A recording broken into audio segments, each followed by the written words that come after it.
2033 இயேசு கிறிஸ்து வர போறாருன்னு சொல்றீங்களே, அப்போ இயேசு கிறிஸ்து வந்தா உலகம் அழிஞ்சிருமாங்க?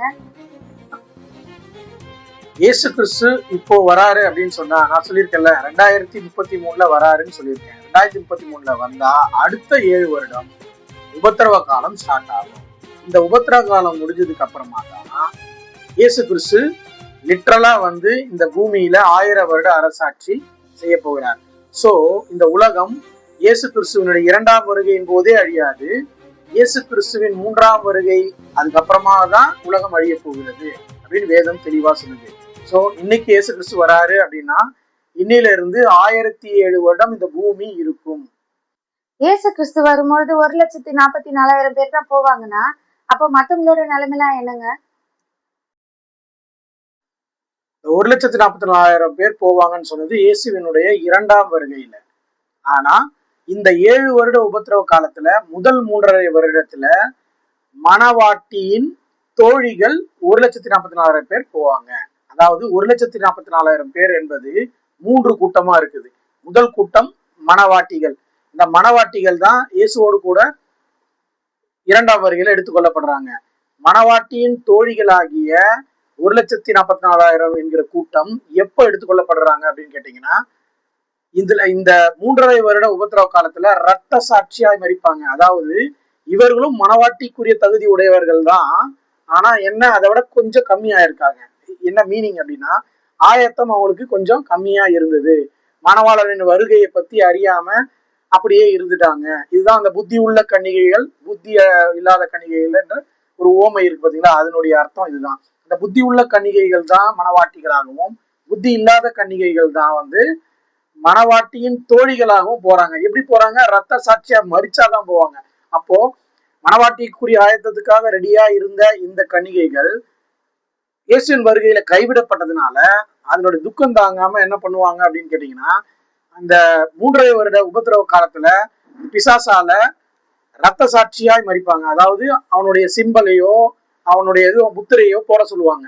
இந்த முத்திரையை போட சொல்லும் போது என்ன நடக்கும் அப்படின்னு கேட்டீங்கன்னா, நான் முத்திரை போட மாட்டேன்னு சொல்லி அவங்க என்ன பண்ணுவாங்க, நான் மரிக்கிறதுக்கும் ரெடின்னு சொல்லுவாங்க. இந்த பிசாசு என்ன பண்ணுவான் அப்படின்னு கேட்டீங்கன்னா, இந்த அந்தி கிறிஸ்து என்ன பண்ணுவான்னு கேட்டீங்கன்னா, இவர்களை ரத்த சாட்சியாய் கொன்று போடுவான்.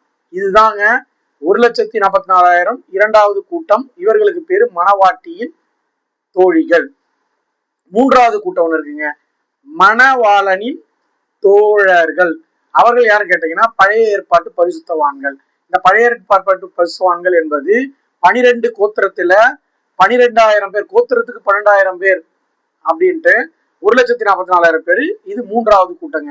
ஆக மொத்தம் 1,44,000 பேர் அப்படின்னு சொல்றது மணவாட்டியின் கூட்டம் 1,44,000 பேர், மணவாட்டியின் தோழிகள் 1,44,000 பேர், மணவாளனின் தோழர்கள் 1,44,000 பேர்.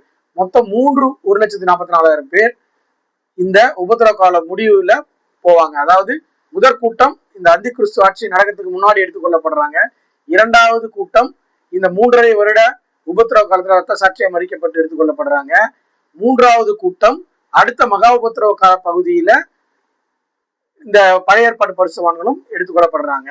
இவர்கள் எல்லாம் போயிட்டு இயேசு கிறிஸ்துவின் ஆட்டுக்குட்டியானவன் கல்யாணம் அப்படின்னு இருக்குல்ல, அங்க வந்து ஒரு உடன்படிக்கை பண்றதா கல்யாணம் சொல்லப்படுகிறது. அந்த உடன்படிக்கை பண்ணிட்டு இவர்கள் என் ஜனங்கள், நான் உங்கள் தேவன் என்கிற அந்த உடன்படிக்கை தான் கல்யாணம் சொல்லப்படுதுங்க.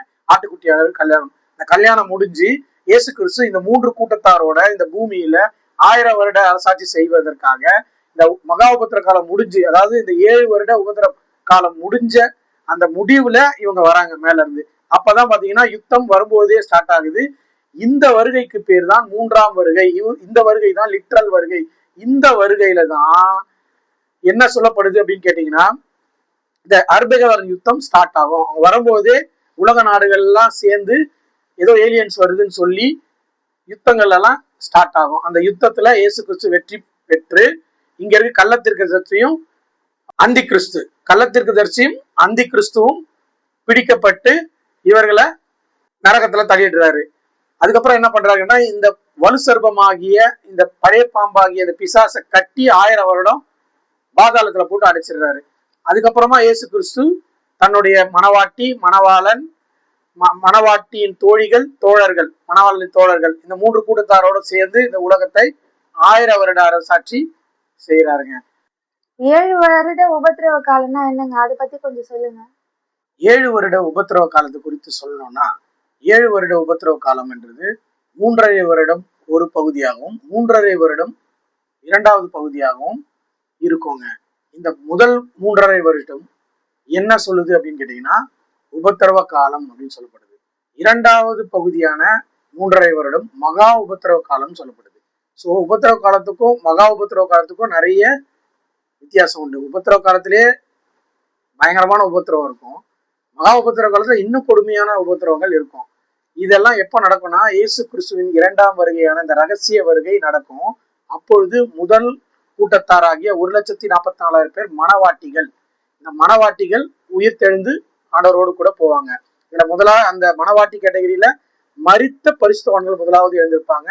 அதுக்கப்புறம் உயிரோடு இருக்கிற பரிசுத்தவான்கள் மறுரூபமாக்கப்பட்டு மொத்தம் 1,44,000 பேர் இயேசுவோடு கூட அந்த ரகசிய வருகையில் எடுத்துக்கொள்ளப்படுவாங்க. இதுதான் இயேசு கிறிஸ்துவின் 2ஆம் வருகை. இந்த 2ஆம் வருகை நடந்த அடுத்த நொடியே அந்தி கிறிஸ்துவின் ஆட்சி இந்த பூமியில துவங்கும். அந்தி கிறிஸ்துவின் ஆட்சி துவங்க ஆரம்பிச்சிடும். அவன் 7 வருடம் இந்த பூமியில அரசாளுவான். இந்த 7 வருடம் துன்பப்படுத்துவான். இது இந்த 1000 வருட அரசாட்சியை பத்தி கொஞ்சம் சொல்ல முடியுமாங்க? இந்த 1000 வருட அரசாட்சியில என்ன நடக்கும் அப்படின்னு கேட்டீங்கன்னா, யார் ஆழ்வார்ன்றதை நான் ஆல்ரெடி சொல்லிட்டேன். இயேசு கிறிஸ்து 1000 வருட அரசாட்சியை செய்ய போறாரு. அவரோடு கூட மணவாட்டியின் கூட்டத்தார், மணவாட்டியின் தோழிகள் ஒரு கூட்டத்தார், மணவாளனின் தோழர்கள் ஒரு கூட்டத்தார், இவர்கள் எல்லாம் சேர்ந்து இந்த 1000 வருட அரசாட்சியை செய்ய போறாங்க இந்த பூமியிலங்க. அப்போ இந்த பூமியில கைவிடப்பட்ட மற்ற ஜனங்களுடைய நிலைமை என்னன்னு கேட்டீங்கன்னா, அவங்களதான் நாம் ஆள போகிறோம். அதாவது இந்த அந்தி கிறிஸ்து வந்து இந்த 7 வருட உபத்திரவ காலத்துல யாருக்கெல்லாம் முத்திரை போட்டிருக்கானோ அவங்க அந்த கூட்டம் முழுமையும் இந்த 1000 வருட சாட்சியில பங்கு பெறுவார்கள். அவர்களை நாம் ஆளுவோம். நாம் ஆளுவோம் இன் சென்ஸ் இந்த 3 வித கூட்டத்தாரோட இயேசு கிறிஸ்து ஆளுவார். அங்கதான் ராஜாக்களாக, பிரபுக்களாக, ஆசாரியர்களாக நாம் அந்த இடத்துல ஆளுகை செய்ய போகிறோம். 1000 வருட அரசாட்சியில ஆளப்படுகிறவர்கள் இந்த முத்திரை போடப்பட்டவர்கள். ஃபைனலா இந்த 1000 வருட அரசாட்சி முடிஞ்சதும் அந்த முடிவுல இந்த பழைய பாம்பாகிய பிசாசை கட்ட வைக்கப்படுறாங்க.